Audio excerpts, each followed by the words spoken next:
¿Qué tal? Buenas tardes. Bueno, para este video haremos una entrevista a una docente jubilada de nivel primaria. Le haremos diferentes preguntas, las cuales consistirán en su trayectoria y a las cuales ella nos responderá. Buenas tardes. La primera pregunta sería, ¿por qué escogió esta carrera? Bueno, muy buenas tardes a todas. Primeramente me presento. Mi nombre es Elba Cecilia Méndez López. Estuve al servicio de la educación durante 30 años. Ahora soy pensionada y con mucho gusto colaboro con ustedes para responder sus preguntas. ¿Por qué elegí ser maestra? Primeramente, desde pequeña tuve la influencia de mis maestras de primaria, que de ahí nació al verlas con ese entusiasmo con el que nos daban las clases, a mí me nació el querer compartir también la educación, ser parte del servicio educativo, para poder transmitir a los alumnos no solo conocimientos, sino valores y muchísimas cosas más que iban a ser parte de su vida. Creo que fue una excelente decisión. Yo tomé la decisión desde muy joven, desde muy chica, supe que yo quería ser maestra, que yo quería pararme frente a un grupo y poder transmitir enseñanza a los alumnos. Muchas gracias por su respuesta. Como segunda pregunta tenemos, ¿cómo se sintió al dar su primera clase? Bueno, pues mi primera clase fue durante las prácticas docentes. Ya ustedes van a tener la oportunidad también de probar esta experiencia. Y aunque al estar preparando la clase, mis compañeras y yo, porque éramos un grupo de maestras, nos sentíamos un poquito nerviosas. Pero una vez estando frente al grupo, de verdad que es una experiencia maravillosa. Yo me sentí como pez en el agua. A mí me encantó. Me sentí muy satisfecha al ver la respuesta de los alumnos, al sentirme identificada con ellos. Ahí yo pude comprobar que pues esa había sido mi verdadera vocación, ya que el contacto con los estudiantes, el contacto con todos los niños, pues era una experiencia muy grata, un trabajo muy bonito que nos permitió muchas satisfacciones en la vida. Me sentí sumamente contenta y agradecida de haber elegido esa profesión. Y bueno, nos quisiera comentar cuál fue uno de los problemas más comunes que tuvo que enfrentar con respecto a los alumnos. Hubo muchos. Indiscutiblemente, cuando uno está en el aula frente a los alumnos, se suscitan muchísimos problemas y de diferente índole. Pero sin duda alguna, uno de los problemas más graves a los que yo me enfrentaba era el ausentismo. Nosotros trabajábamos en comunidades donde los niños, por ponerlos a trabajar, faltaban mucho a clases. Y ese era un problema muy grande porque nosotros seguíamos con un ritmo de trabajo, se puede decir que seguíamos con una guía. Y el alumno al no estar presente, pues se perdía esa continuidad. Entonces, para nosotros realmente era un problema muy grave que a veces faltaban días, en una semana, 2, 3 días llegaban a faltar los alumnos, dependiendo la comunidad. Esto no sucede en la ciudad, más bien sucede en el campo, a donde el padre de familia se lleva al alumno a diferentes labores. Entonces, ese era un problema, porque para volver a repetir la clase, pues ya el alumno se había perdido totalmente, ya había una desconexión, ya no podía conectar, ya no podía hilar. Y cuando venía la evaluación, pues ahí se presentaba el problema. Creo que ese fue uno de los problemas más graves a los que en ese tiempo los maestros rurales nos enfrentamos en las comunidades. Ok, también me podría responder qué papel jugó la disciplina en sus clases. Bueno, la disciplina, el papel que jugó la disciplina en las clases era fundamental. En un lugar donde no hay disciplina, se pierde todo, porque se empieza a perder el respeto, que es fundamental en cualquier lugar donde se elabore. cuando se está trabajando con alumnos. Entre ellos mismos, si el docente no ejerce una disciplina desde un principio, se empiezan a perder muchísimos valores. Se vuelve esto un descontrol y habiendo descontrol, ya no se pierde el enfoque para el cual estamos ahí trabajando, ¿sí? El docente, si no pone disciplina desde un principio, va a perder el respeto del alumno, va a perder el respeto del padre de familia. Y entre los alumnos se va a sentir un ambiente muy incómodo, pues un ser humano que no está disciplinado no sabe acatar disposiciones. Entonces, en la escuela es muy necesario, así como en la casa y como en muchísimos lados, saber acatar disposiciones. La disciplina viene desde abajo, la disciplina viene desde casa y es muy importante que el profesor la estimule, que el profesor continúe hablando de disciplina, poniendo en cada momento de su clase un orden. Esto no quiere decir que vamos a tener a la gente como soldado. Simplemente hablar de disciplina es hablar también de respeto y de límites. Entonces, la disciplina es algo fundamental que si se pierde, se descontrola todo, lo vuelvo a repetir. Buenas tardes. La siguiente pregunta es, ¿cuál es tu filosofía de enseñanza y cómo la aplicó en el aula? Bueno, yo siempre fui de la idea de respetar los vínculos entre el alumno y el docente.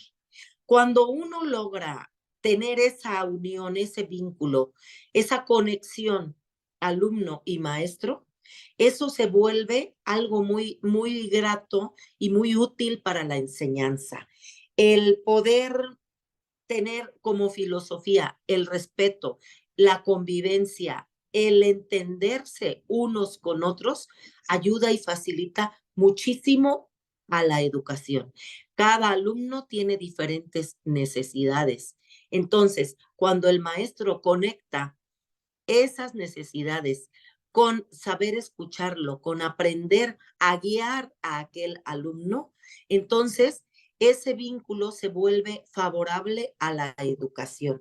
Es muy importante mantener una buena relación con los alumnos. Entonces, para mí, el mantener una buena relación, un buen vínculo con ellos, se convirtió en mi filosofía de enseñanza y también basada en el respeto. Gracias. La siguiente pregunta es, ¿qué estrategias utilizaba para adaptarse a diferentes estilos de aprendizaje? ¿Qué estrategias utilizaba para adaptarme a diferentes estilos de aprendizaje? Fueron muchas, las estrategias fueron muchas, porque constantemente y cada año nos cambiaban los métodos. Entonces, en algún momento decían, ahora este método nos va a funcionar así, así, así, pero al momento de llevarlo a la práctica, nosotros teníamos que enfocarnos en las necesidades que cada alumno tenía. Y una vez enfocándonos a esas necesidades, entonces tomábamos de todo un poco. Si este método me funcionó, de este método me funcionó tal cosa, entonces yo la adaptaba a las necesidades de este nuevo grupo. Tenía que tener primeramente una base, que era el conocimiento de los diferentes métodos y estrategias que debía utilizar y que me funcionarían para el grupo que en ese momento estaba atendiendo. Sí, buenas tardes. La otra pregunta sería, ¿cómo organizaba sus clases? Bueno, pues había muchas maneras para organizar las clases, ¿sí? Primeramente, las clases las organizábamos por áreas. Había diferentes áreas en las cuales nosotros las colocábamos por horarios. Distribuíamos estas áreas poniendo lo más importante durante el transcurso de la mañana, ya que era cuando el alumno llegaba fresco, sin haberse cansado de todas las actividades del día. Esto era como, por ejemplo, en español y en matemáticas, que eran una de las más fuertes, siempre procurábamos introducirlas en la mañana. Posteriormente clasificábamos, siempre había una clasificación de todo, de las necesidades, siempre fijándose en las necesidades que había en cada educando. Una vez que nosotros habíamos detectado eso, entonces empezábamos a organizar. Nos reuníamos el consejo de profesores de cada escuela para ver de qué forma íbamos a acomodar cada área de acuerdo a las necesidades, vuelvo a repetir, de cada quien, de cada grupo, y sobre todo que esto no afectara, ¿verdad? No afectara en los horarios que teníamos, porque había que seguir un horario.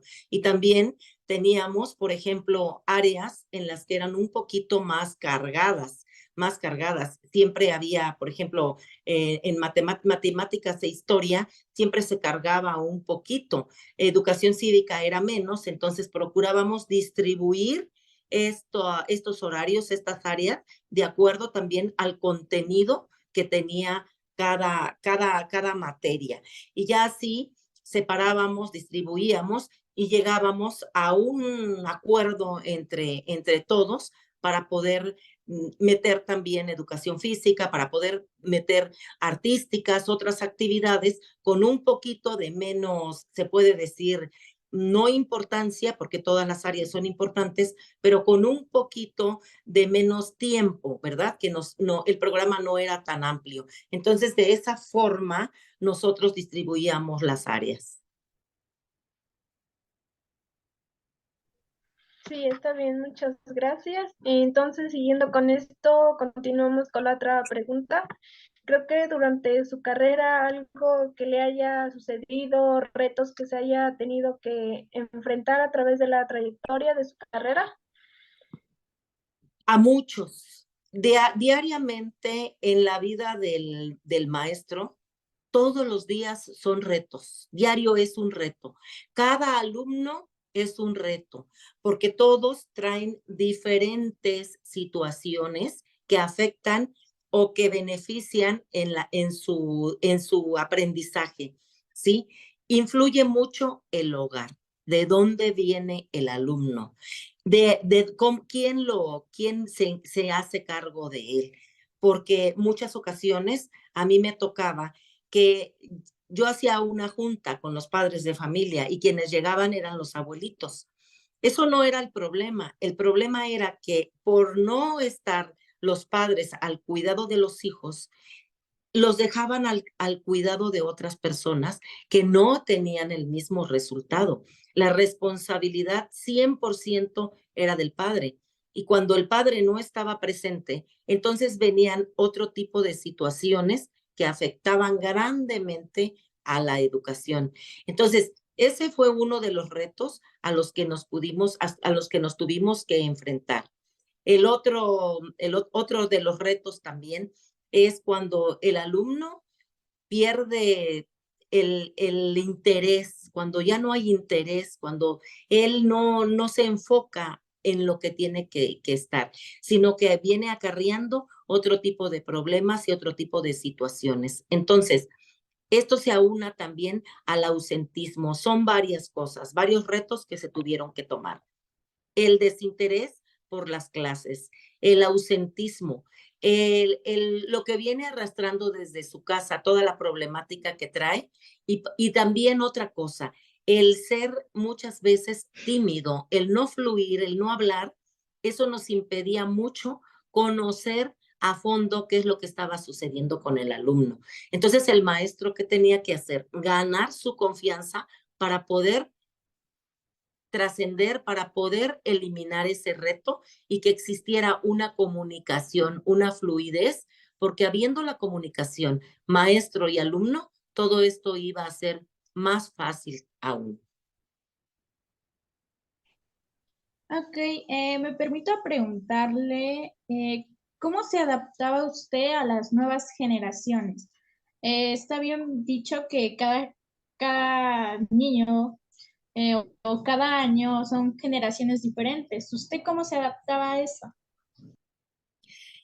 de que cada generación es diferente, eso es indiscutible. No sé en qué consista, pero hay un patrón denominador que marca a cada generación, ¿sí? A mí me tocaban generaciones donde los alumnos tenían una tendencia de ser tranquilos, de ser muy observadores y que sabían escuchar. También me tocaron generaciones en las cuales eran, sobre todo las últimas generaciones, ya no era una clase pasiva la que se tenía que dar, sino había que estar al ritmo de los alumnos porque ya era una generación diferente, más activa, más prendida y sobre todo con la tecnología. Entonces, ¿qué tuve? ¿Cómo me enfrenté a esta situación? Innovando. Sobre todo, siempre el ser humano tiene que aprender a innovar, a buscar, a estar a tono con lo actual, estar bien actualizado.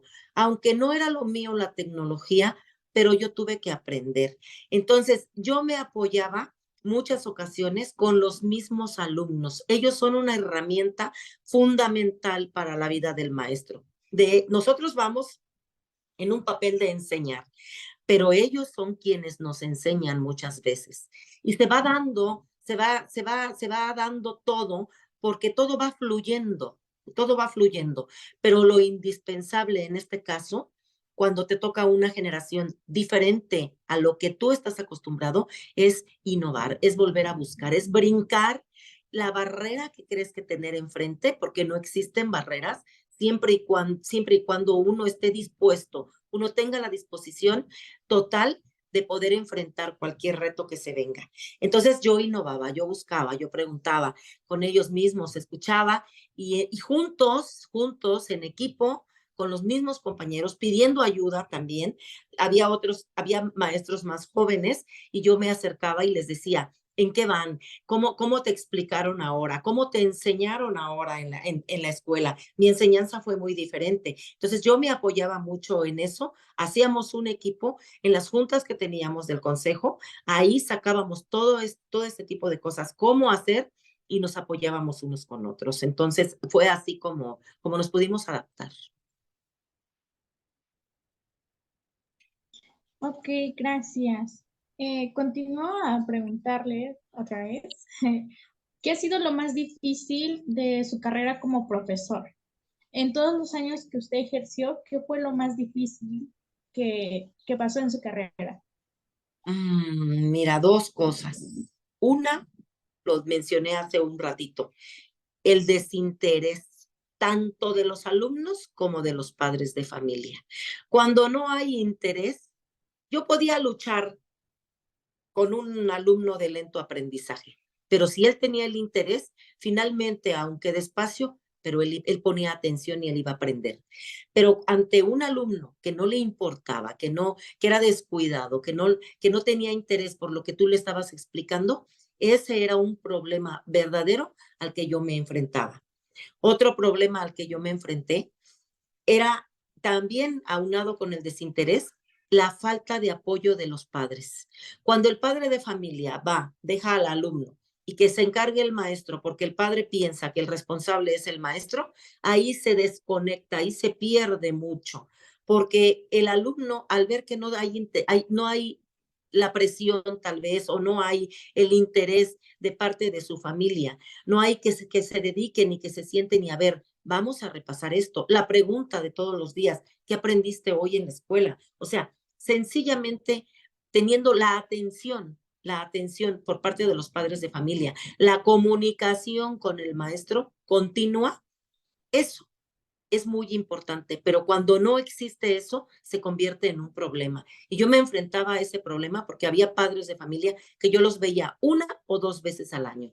Entonces, si yo trabajaba de una forma dentro del aula, pero ellos en su casa no había la continuidad, ahí se perdía ese vínculo ahí se perdía.